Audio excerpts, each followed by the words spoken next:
Здраво, здраво.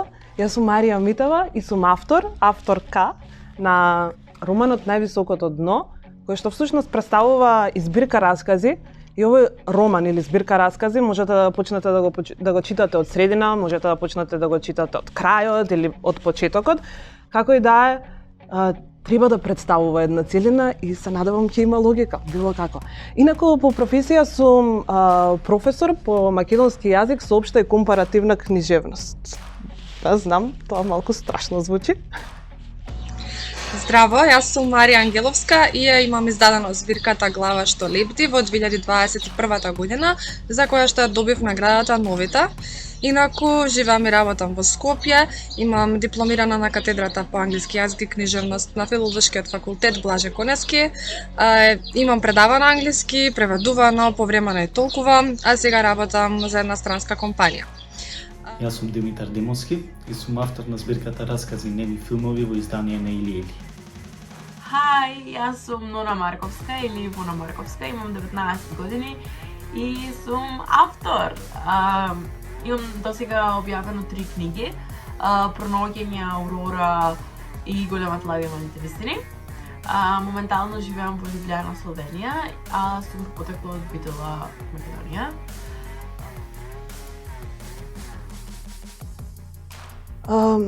Мене од секогаш ме интересирале нијансите. Секогаш ме интересирал меѓупросторот. Мене секогаш ме интересирало што има помеѓу белото и црното. Јас не можам да го поделам светот на црни и на бели и така мислам дека и сакам да пишувам за проблемите и за болките или за емоциите кои што немаат име, кои што не знаеме точно да ги окарактеризираме. Многу сакам да шетам, да патувам, да посетувам музеи, да читам, да истражувам, да наблюдувам се околу мене, па и од тоа црпам инспирација. Значи од уметноста, но и од реалноста. И тоа некако сакам да го искомбинирам, да му дадам некоја нереална димензија, да го очудам, но и да предизвикам некоја подлабока емоција, некој критичко размислување, па и делување. Покрај оние би рекол вечни мотиви на љубов, семејство, кои што буквално може да се најдат на секаде, особено во моите раскази, ме инспирира мојата конфликтна врска со Охрид, би рекол, во која што има многу смешани чувства, споменот на куќата во која што растев, а повеќе ја нема, иако се уште го чувам клучот од влезната порта. Едноставно сакам овие чувства, овие спомени да ми бидат водечка сила во моите раскази. Исто така, едноставно сакам да рециклирам други уметности. Особено ако ми се допадне нешто, сакам да го искористам во моите раскази. Едноставно, се што ми изгледа дека може да се позајми, би рекол, би го позајмил и би го направил своје на еден начин. Пишувам од кога знам за себе, ќе пишувам до последниот див од мојот живот. Инспирирана сум од животот, од луѓето и од светот. Веројатно најмногу сум инспирирана од луѓето кои се најблиски до мене, кои се константно околу мене, со мене и јас сум константно со нив, затоа што можам да ги гледам како растат и еволуираат во подобри личности. Сакам да пишувам за актуелните теми и проблеми на модерното општество, на дигиталното време, бидејќи сметам дека уметноста е критика на секоја држава, општество и секој период во развитокот на светот.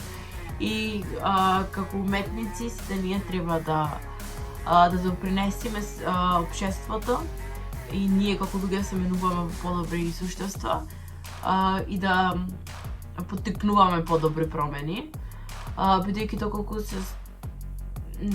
прифатиме да стагнираме и да се стационираме на едно место, тогаш каква ќе биде иднината?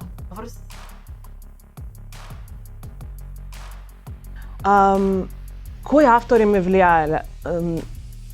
Не можам со сигурност да кажам кој најмногу ме влијаел, затоа што сметам дека се некако влијае на нас, подсвесно се влијае од приказните кои што ни ги раскажувале кога сме биле мали, до јадењето кое што сме го јаделе пред половина час, до песната која случајно сме ја слушнале додека сме поминувале по улица, разговор што сме го слушнале додека сме биле во автобус, се некако влијае врз нас. Меѓутоа, за нешто за кое што сум 100% сигурна дека свесно изврши некакво влијание во мене, до душа мислам дека се случи во еден прав момент, клик. Тоа е романот Волшебното брдо од Томас Ман. Нормално, и Томас Ман би го издвоила како еден од авторите кои што ми оставиле најголем впечаток. Меѓутоа, ајде од македонски автори, секогаш би ја одвоила Лидија Димковска, некако има посебно место во мојата библиотека. И Владимир Мартиновски.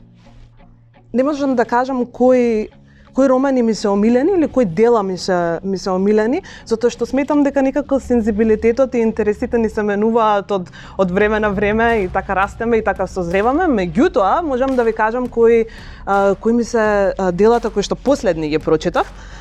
Тоа е Денот на црвот од Симона Јовановска. Потоа Ален Роб Грие, Куќа за средби, која што не можам ништо да кажам се уште затоа што сум на почетокот. И нешто кое што е следно на мојата листа е Александар Маџаровски, Ноќно небо. Автори кои ми влијале се многу, имам доста омилени автори, во главно се од американско и англиско подрачје, бидејќи тоа го студирав. Би ги издвоила, од поетите би ги издвоила Џон Китс, Џон Дан и Т.С. Елиот, а од останатите прозни автори дефинитивно Курт Вонегат, Реймонд Карвер, Фланери О'Конор, Едгар Алан По, Албер Ками. Секако Шекспир е неизбежан поради универзалните теми и стилот на пишување. Исто така би ги издвоила и русите, но и македонските автори, особено македонските поети. Три романи кои би ги издвоила би биле Господарот на мувите од Вилијам Голдинг, поради универзалните теми за кои зборува и за тоа како преку детскиот поглед го прави тоа. Потоа Снег од Орхан Памук, исто поради начинот на кој што зборува за сериозни теми, но и поради ненаметливоста и поетичноста во стилот. И третиот роман би бил Призраци со срмени мишки од нашата Калина Малеска, поради начинот на кој што зборува за теми, за проблемите на современиот млад човек, начинот на кој што ги комбинира нереалните и реалните елементи, метафикцијата, приказна во приказна, сите тие елементи ме инспирираат и јас да пишувам и да творам во тој стил.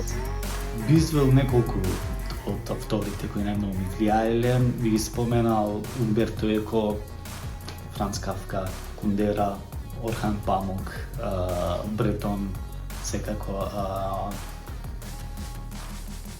Кортасар со кратките раскази, Роберт Луис Стивенсон, Марк Твен. Врз стилот на моето пишување и воопшто врз мене како човек, најмногу до сега влијаеле Петра М. Андреевски, како македонски автор, Толстој Достоевски, нормално, J.K. Ролинг како фан на Хари Потер, Джейн Остен, бидејќи тоа беше една од првите жени авторки кои ги прочитав во почетокот на моите феминистички сваќања и имаше големо влијание врз развојот на мене како феминист.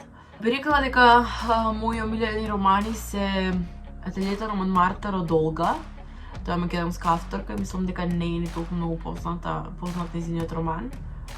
Но за мене Олга направи феноменално дело и сметам дека секој треба да го има прочитано. Едно од омилените дела ми е Ана Каренина од Толстој, бидејќи на почетокот имав многу големи предрасуди за Ана Каренина, но сметам дека Толстој направи не за џабе Ана Каренина и сметам дека секој кој има прочитано знае дека покрај љубовната приказна на Вронски Ана Каренина, Толстој направи една културна преобразба. со делот и културна едукација на сега кој ќе ја прочитана кај книга продам или има прочитана. И за крај би рекла дека трето дело кое ми има така станата како од топ 3 би било Хетници од Виктор Иго, бидејќи се заљубив во Виктор Иго, што е од првата реченица на Клетници и едноставно тоа си остана некако со мене.